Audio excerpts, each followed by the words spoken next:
Peace, mercy, and blessings of God be upon you. Welcome, story lovers, you who seek lessons in the folds of time and joy in the magic of words. Welcome back to your favorite channel, where today we delve deep into the earth to discover a secret buried under the clay. A secret that changed the life of a simple man and transformed his poverty into a great test. Before we begin our journey, don't forget to subscribe and activate the bell, and tell us in the comments, from which country are you watching us today? Do you believe that the earth gives its secrets only to the patient? Prepare your favorite drink, turn off the lights, and let's begin the story from the beautiful land of Morocco, from a remote and isolated village where our strange tale begins. In that forgotten village, nestled in the foothills of the mountains, where mud houses blended in color with the earth, and where the sun rose each morning to scorch the faces of farmers, lived a man named Amin.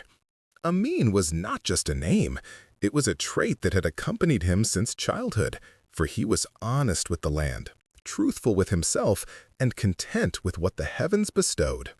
Amin was a man in his late 30s, his face tanned from working in the fields, and his hands bore cracks that told a story of daily struggle against the harshness of nature and the barrenness of seasons.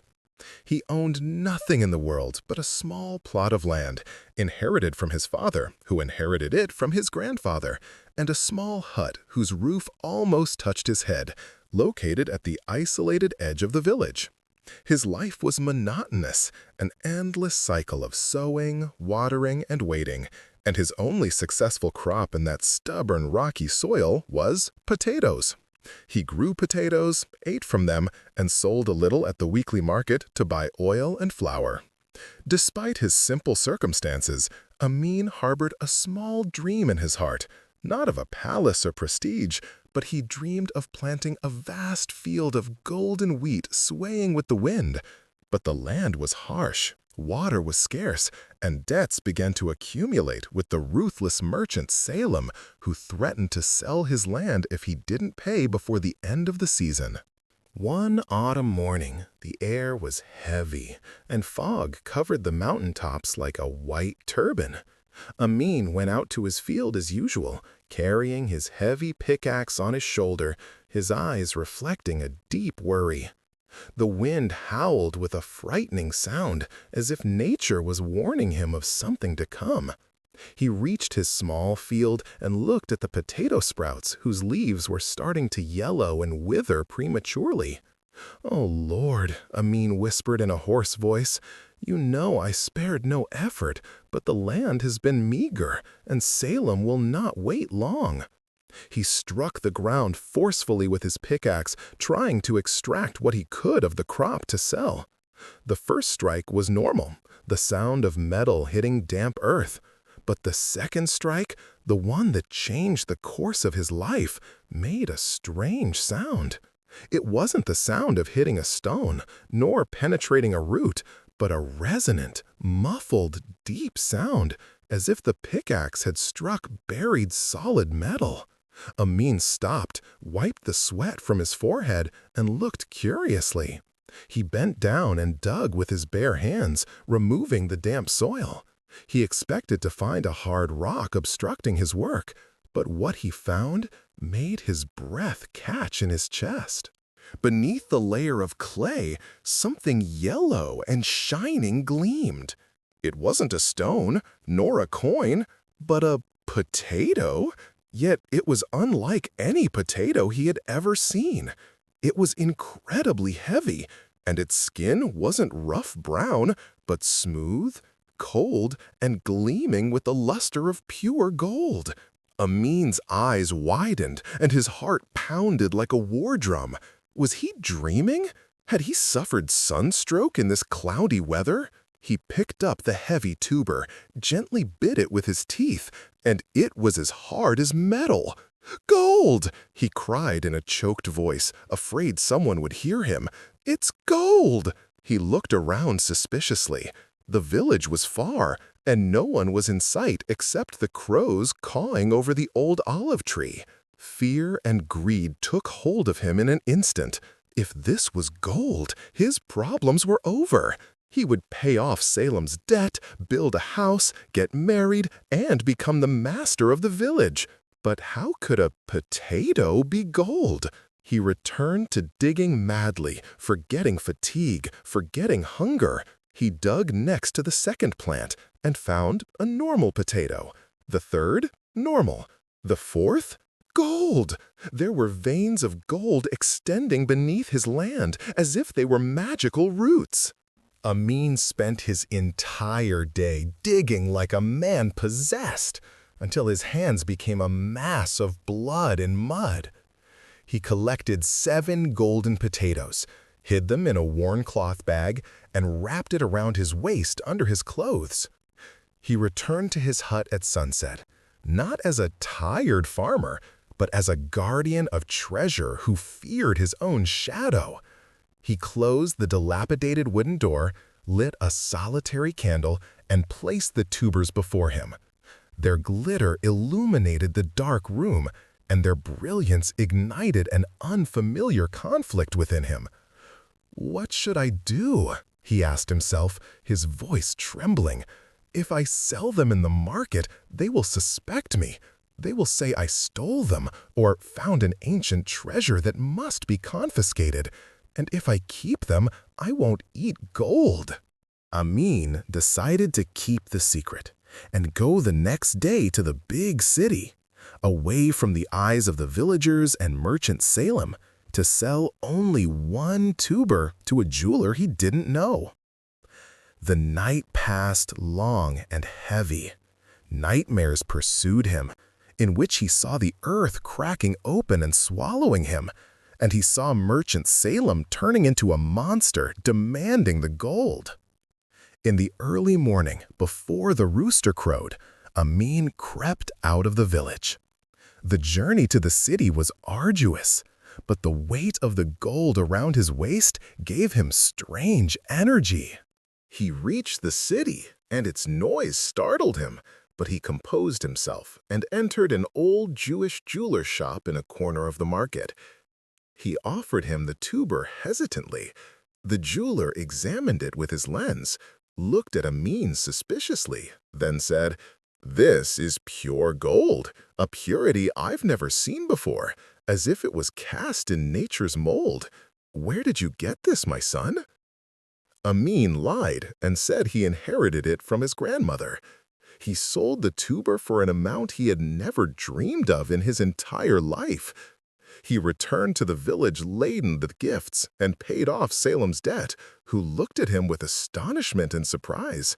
"Where did you get the money, Amin, when yesterday you were begging for a debt deferral?"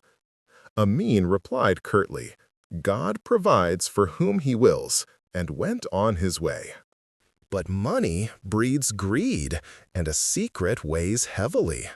Amin returned to digging, but this time he found nothing on the surface. The deeper he dug, the more he found. He began digging a large trench in the middle of his field and completely stopped farming. The villagers noticed his absence and observed the hole growing day by day, and rumors began to whisper that Amin had lost his mind and was looking for water, or that he was bewitched. Amin didn't care, for the call from beneath the earth was stronger. One day, while he was digging at a depth he had never reached before, the ground suddenly collapsed beneath him. Amin screamed and fell into complete darkness.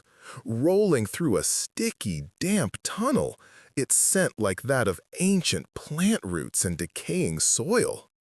The fall lasted for seconds that felt like an eternity, until he landed on a pile of soft straw. Amin opened his eyes with difficulty and wiped the dust from his face. He was not in a pit, but in a massive underground hall, its ceiling supported by gigantic tree roots hanging like chandeliers, illuminated by blue and green phosphorescent fungi, giving the place a magical and terrifying atmosphere simultaneously. He stood on his trembling feet and looked around. "Where am I?" his voice echoed.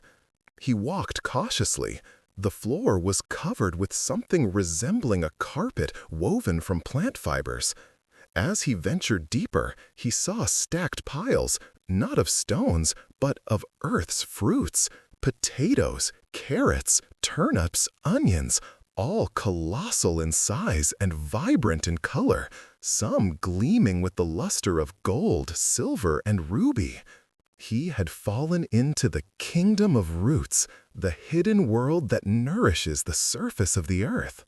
Suddenly, the ground trembled beneath his feet, and strange creatures emerged from the shadows, short in stature, their skins brown and rough like tree bark, with wide black eyes devoid of whites. They carried spears made of thorny branches. They surrounded him from all sides, and the blood froze in Amin's veins. "Who dared to defile the earth's treasury?"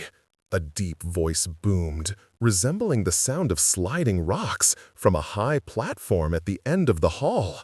The ranks of the creatures parted to reveal their king, a massive creature sitting on a throne made of intertwined roots studded with those golden potatoes. The king looked like an ancient tree trunk brought to life, his beard made of moss and his eyes like two glowing embers. Amin knelt in terror, saying in a broken voice, I am Amin, a simple farmer. I fell by mistake." The king laughed, a laugh that made dust fall from the ceiling. "By mistake? You were stealing our blood, human. Those golden tubers you took are the frozen tears of the earth, the effort of centuries, and they are not yours." Amin then realized that what he had been collecting was not just sustenance, but he was draining the soul of his land due to his greed in digging deeper and deeper. The king said, "Our judgment upon you is to remain here, to serve the roots as you served your greed. You will turn into a mole, digging tunnels forever." Amin cried out and pleaded, "Please, Lord of the earth, have mercy on me. I have dreams. I have a life. Poverty blinded me, but I am not evil." The king looked at him for a long time, then said cunningly, "Humans always justify their greed with need. I will grant you one chance to escape, a test of your intentions. Look ahead." The king pointed with his massive wooden hand, and the wall split open to reveal two caves. The first cave was piled high with gold, jewels, and golden potatoes, enough to buy entire cities, its gleam blinding. The second cave was dark, damp, and contained a small pile of ordinary potato seeds, a bag of natural fertilizer, and a water skin. The king said, "You have two choices. Either take what you can carry from the first cave and return to your village rich as kings, but know that your land will become barren and never grow crops again, and you will live rich in a dead land. Or choose the second cave, take the seeds and fertilizer, and return poor as you came, working with your hands and toiling, but your land will return to life. Choose your fate or the fate of your land." Amin stood in deadly confusion, an internal struggle tearing at his heart. The gold gleamed before him, tempting him, whispering of a life of luxury, comfort, revenge for scornful looks, marriage, travel. "Why should I care about the land?" his inner devil whispered. "I'll buy 1,000 other lands." He took a step towards the gold, seeing himself dressed in silk and eating from silver dishes. But another image flashed in his mind, that of his father tenderly stroking the soil and saying, "The land, my son, is honor. It is the mother who does not betray. Whoever sells his land sells his soul." He remembered the smell of the first rain, the joy of a simple harvest, and the taste of roasted potatoes on winter nights.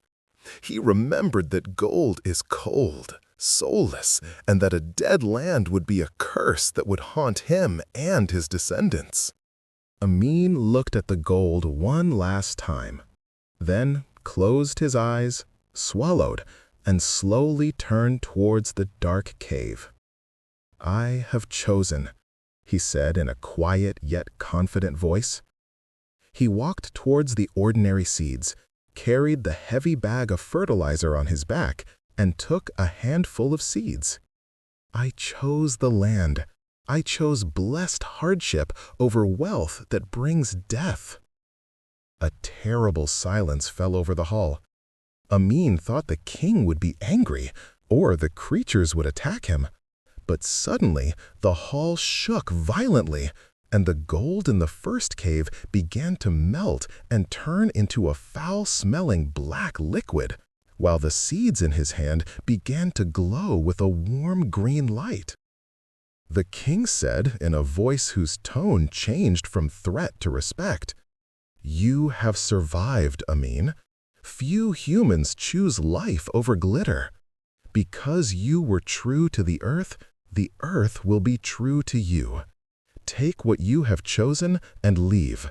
But remember, true gold is not what the sun makes shine, but what the earth yields." Suddenly, a whirlwind of wind and dust enveloped Amin. He felt himself rising at tremendous speed, darkness surrounding him, and the sound of wind whistling in his ears. He lost consciousness from the severe dizziness. When he woke up, he found himself lying in the middle of his field under the warm morning sun. The deep hole had completely disappeared, as if the earth had healed its wounds. He touched his body. No gold, no jewelry. Only a small bag of seeds beside him and a strong smell of fertilizer. He thought it had been a long dream and a nightmare, were it not for those seeds in the bag. They looked ordinary, but he felt a strange pulse in his hand. Amin stood up and dusted off his clothes. He no longer had gold to pay off his remaining debts or buy luxury, but he felt a strange comfort in his chest, the comfort of one who had fulfilled a trust. He began to plant those new seeds, tending to them as he had never tended to anything before. He watered them with his sweat before water. Days passed and sprouts began to appear. They were not magically fast-growing, but natural, yet they were strong, lush green, unaffected by pests. And when harvest season came, the villagers gathered to see Amin's field. No gold emerged from the earth, no jewels. Potatoes emerged, but they were the biggest, most beautiful, and most delicious potatoes the region had ever seen. Their taste was like honey, and their texture like butter. Merchants flocked from all cities to buy Amin's potatoes, and their price rose even higher than that of rare fruits. Amin paid his debts, built his house, got married, and lived generously. He did not become immensely wealthy like Croesus, but he lived comfortably, happily, sleeping soundly. Amin learned, and taught us with him, that contentment is not just a word to be said, and that greed is a bottomless pit that may swallow its owner. He realized that true gold is good deeds, lawful sustenance, and the earth that gives to those who love it. And on winter nights, when his grandchildren gathered around him, he would take out a large potato from his field and smile, saying, "This, my children, is more precious than gold, because it contains life, and gold is a dead metal." Thus ends our story today, friends, from the heart of the countryside and the depths of the earth. The story of the farmer who sowed patience and reaped contentment. Don't forget to share your opinion in the comments. If you were Amin, would you have chosen gold or seeds? Be honest with yourself. And until we meet again in a new story and another adventure, may you be safe in God's care.